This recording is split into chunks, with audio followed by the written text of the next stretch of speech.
ನನ್ನೆಲ್ಲ ವೀಕ್ಷಕ ಮಿತ್ರರಿಗೆ ನಮಸ್ಕಾರ. ಬನ್ನಿ ವೀಕ್ಷಕ ಮಿತ್ರರೇ, ಇವತ್ತಿನ ವಿಡಿಯೋದಲ್ಲಿ ಮಾರಾಟಕ್ಕೆ ತಂದಿರೋದು ಸ್ವರಾಜ್ ಗಾಡಿ. ಸ್ವರಾಜ್ 735 FE ಎಂಬ ಗಾಡಿ ನೋಡ್ತಿದ್ದೀರಾ. ಗಾಡಿ ಯಾವ ಥರ ಇದೆ ಅಂತ ಯಾರು ಕೂಡ ವಿಡಿಯೋ ಮಿಸ್ ಮಾಡ್ಕೋಬೇಡಿ. ಯಾಕಂದರೆ ಗಾಡಿ ತುಂಬ ಅಂದರೆ ತುಂಬ ಕಡಿಮೆ ಬೆಲೆಯಲ್ಲಿ ಸಿಗ್ತಾ ಇದ್ರೆ, ಆದ್ದರಿಂದ ಯಾರು ಕೂಡ ವಿಡಿಯೋ ಮಿಸ್ ಮಾಡ್ಕೋಬೇಡಿ.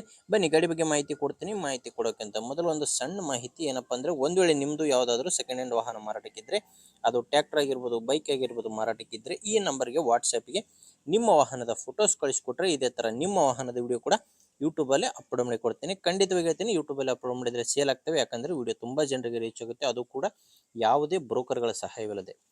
ಇನ್ನು ಗಾಡಿ ಬಗ್ಗೆ ನೋಡೋದಾದರೆ, ನೋಡ್ತಿದ್ದೀರಾ ಗಾಡಿ ಯಾವ ಥರ ಇದೆ ಅಂತ. ಸ್ವರಾಜ್ 735 FE ಎಂಬ ಗಾಡಿ ಮಾಡಲು 2009, 2009 ಮಾಡಲು.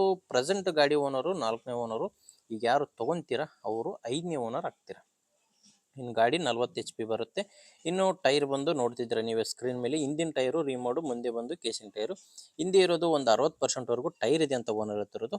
ಇನ್ನು ಮುಂದೆ ಬಂದು 1 ವರ್ಷದ ಟೈರು, ಕೇಸಿಂಗ್ ಟೈರು ಮುಂದಿಂದು. ಇನ್ನು ಗಾಡಿ ನಾರ್ಮಲ್ ಸ್ಟೇರಿಂಗು ಆ್ಯಂಡ್ ಆಯಿಲ್ ಬ್ರೇಕಲ್ಲಿರೋದು. ಮೇನ್ ಏನಪ್ಪ ಅಂದರೆ ಗಾಡಿದು ಡಾಕ್ಯುಮೆಂಟ್ಸ್ ಇಲ್ಲ.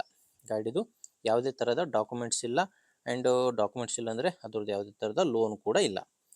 ಇನ್ನು ಲೊಕೇಶನ್ ಬಂದು ಗಾಡಿ ಮಾರಾಟಕ್ಕಿರೋದು ಧಾರವಾಡ ಜಿಲ್ಲೆ. ಧಾರವಾಡ ಜಿಲ್ಲೆಯ ನವಲಗುಂದ ತಾಲೂಕಿನ ಯಮನೂರು ಎಂಬ ಗ್ರಾಮದಲ್ಲಿ ಈ ಟ್ರ್ಯಾಕ್ಟ್ರು ಮಾರಾಟಕ್ಕಿರುವಂಥದ್ದು. ಇನ್ನು ಪ್ರೈಸ್ ಬಂದು ಓನರ್ ಹೇಳ್ತಿರೋದು 1,60,000. 2009 ಮಾಡಲು. ಓನರ್ ಹೇಳ್ತಿರೋ ಪ್ರೈಸು 1,60,000. ಆದರೆ ಈ 1,60,000 ಅನ್ನೋದೇನು ಕೊನೆ ಪ್ರೈಸ್ ಅಲ್ಲ, ಇನ್ನೂ ಕಡಿಮೆ ಆಗುತ್ತೆ. ಆದರೆ ನೀವು ಒಂದು ಸಾರಿ ಡೈರೆಕ್ಟಾಗಿ ಗಾಡಿ ಓನರ್ ಜೊತೆ ಮಾತಾಡೋದು ಉತ್ತಮ. ಗಾಡಿ ಓನರ್ ನಂಬರು ವಿಡಿಯೋ ಕೆಳಗಡೆ ಟೈಟಲ್ನಲ್ಲಿ ಕೊಟ್ಟಿದ್ದೀನಿ. ಈಗ ಇಲ್ಲಿ ಮಾರ್ಕ್ ಮಾಡಿದ್ದೀನಲ್ವ, ಇಲ್ಲಿ ವಿಡಿಯೋ ಕೆಳಗಡೆ ಟೈಟಲ್ನಲ್ಲಿ ಓನರ್ ನಂಬರ್ ಇದೆ. ಡೈರೆಕ್ಟಾಗಿ ಅವ್ರ ಜೊತೆ ಮಾತಾಡಿ. ಒಂದು ವೇಳೆ ವಿಡಿಯೋ ಕೆಳಗಡೆ ಓನರ್ ನಂಬರ್ ಇಲ್ಲ ಅಂದರೆ ಗಾಡಿ ಸೇಲ್ ಆಗಿರುತ್ತೆ. ಗಾಡಿ ಸೇಲ್ ಆದಮೇಲೆ ವಿಡಿಯೋ ಕೆಳಗಡೆ ಓನರ್ ನಂಬರ್ ತೆಗೆದಿರ್ತೇವೆ. ನೋಡಿ, ಗಾಡಿ ತುಂಬ ಚೆನ್ನಾಗಿದೆ. ನಿಮಗೆ ಅವಶ್ಯಕತೆ ಅನಿಸಿದರೆ ತೊಗೊಳ್ಳಿ, ಇಲ್ಲಾಂದರೆ ಯಾರಾದರೂ ತೊಗೊಳ್ಳೋರಿದ್ದರೆ ದಯವಿಟ್ಟು ವಿಡಿಯೋ ಶೇರ್ ಮಾಡಿ, ಅಥವಾ ಮಾರಾಟ ಮಾಡೋರಿದ್ದರೂ ಕೂಡ ಅಂಥವ್ರಿಗೂ ಕೂಡ ವಿಡಿಯೋ ಶೇರ್ ಮಾಡಿ ಅಂತ ಹೇಳ್ತೀನಿ. ಆ್ಯಂಡ್ ಹೊಸ್ದಾಗಿ ನೋಡ್ತಾ ಇರೋರು ಸಬ್ಸ್ಕ್ರೈಬ್ ಮಾಡ್ಕೊಳ್ಳಿ. ಓಕೆ, ಮುಂದಿನ ವಿಡಿಯೋದಲ್ಲಿ ಮತ್ತೆ ಇದೇ ರೀತಿ ಒಂದೊಳ್ಳೆ ಟ್ರ್ಯಾಕ್ಟರ್ ಜೊತೆ ಬರ್ತೀನಿ. ಅಲ್ಲಿವರೆಗೂ ನಮಸ್ಕಾರ.